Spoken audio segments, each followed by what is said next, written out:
ঝিঙে অনেক রকমভাবে রান্না করা যেতে পারে, এমনকি আমরা বাড়িতেও রান্না করে থাকি।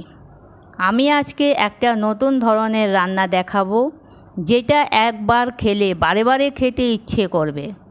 এই ঝিঙে বাটা দিয়ে এক থালা ভাত খাওয়া হয়ে যাবে, আর কোনো কিছু লাগবে না। আমি কবিতা চ্যাটার্জি, আপনারা দেখছেন বাংলা টেস্ট। আজকে আমার রান্নাঘরে রেসিপি হবে ঝিঙে বাটা। তাহলে এবার আমরা চলি বাংলা টেস্টের রান্নাঘরে। এখানে আমি ঝিঙে প্রায় হাফ কেজির মতন নিয়েছি।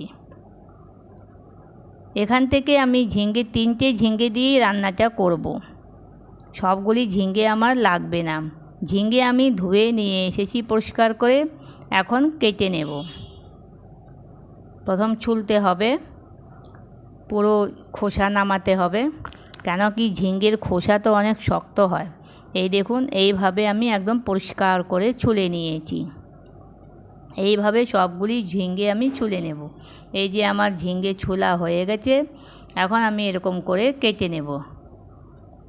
এই ছোট ছোট করে কেটে নিচ্ছি। এইভাবে সবগুলি ঝিঙে আমি কেটে নেব। এখন আমি কিছুটা ঝিঙে মিক্সি জারে নিয়ে নেব, আর দুটো কাঁচা লঙ্কা। আমার মিক্সির জারটা তো ছোট, তাই সবগুলি ঝিঙে একসাথে আসবে না, দুবারে আমাকে পিষতে হবে। এই দেখুন, একবার হয়ে গেছে পিষা, আরেকবার আমি নিয়ে নিলাম। তা আমি দুটো কাঁচা লঙ্কা দিয়েছি, আপনারা ঝাল নিজেদের আন্দাজ বুঝে নিয়ে নেবেন। এখানে গরম তেলে মেরে প্রথম রসুন দিয়ে দিয়েছি। রসুনটাকে ছোট ছোট করে কুচি করে নিয়েছিলাম। তারপরে পেঁয়াজ দিয়েছি, একটা পেঁয়াজ কুচি করে কেটে নিয়েছিলাম। এখন এর মধ্যে সামান্য একটু হলুদ দিয়েছি, আর সবগুলিকে ভালো করে একটু ফ্রাই করে নেব। রসুন পেঁয়াজটা বেশি ভাজতে হবে না, হালকা একটু কালার চেঞ্জ হলেই ওই ঝিঙে বাটাটা দিয়ে দিয়েছি। এখন ঝিঙে বাটাটাকে ঢেকে ঢেকে রান্না করতে হবে, কেন কি ঝিঙে থেকে তো অনেক জল বেরোয়। এই দেখুন, বারে বারে আমি ঢাকা দিয়ে দেব, আর একটু পরে পরে প্রায় 3 মিনিট 4 মিনিট পরে খুলে খুলে নাড়িয়ে নেব। বারে বারে ঢাকা খুলে একটু নাড়া দিতে হবে, না হলে নিচে লেগে যাওয়ার চান্স থাকবে। এই দেখুন, এরকম করে নাড়িয়ে নাড়িয়ে জলটাকে পুরো শুকিয়ে নিতে হবে। জলটা শুকিয়ে যাবে যখন, তারপরে আন্দাজ করে লবণ দেব।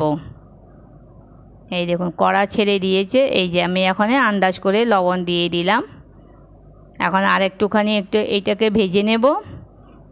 তারপরে এর মধ্যে আরেকটা জিনিস দেব, দেখতে থাকুন।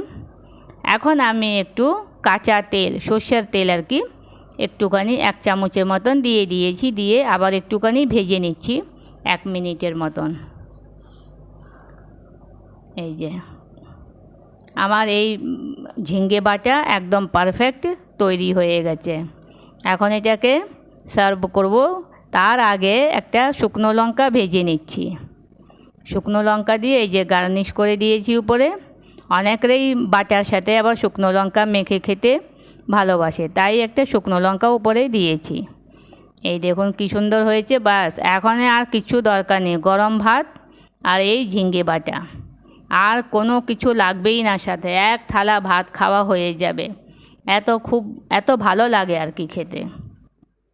আমার এই রেসিপিটা যদি আপনাদেরকে খুব ভালো লেগে থাকে, তাহলে একটা লাইক, শেয়ার আর সাবস্ক্রাইব করার অনুরোধ রইল। আবার আসছি, বাই বাই।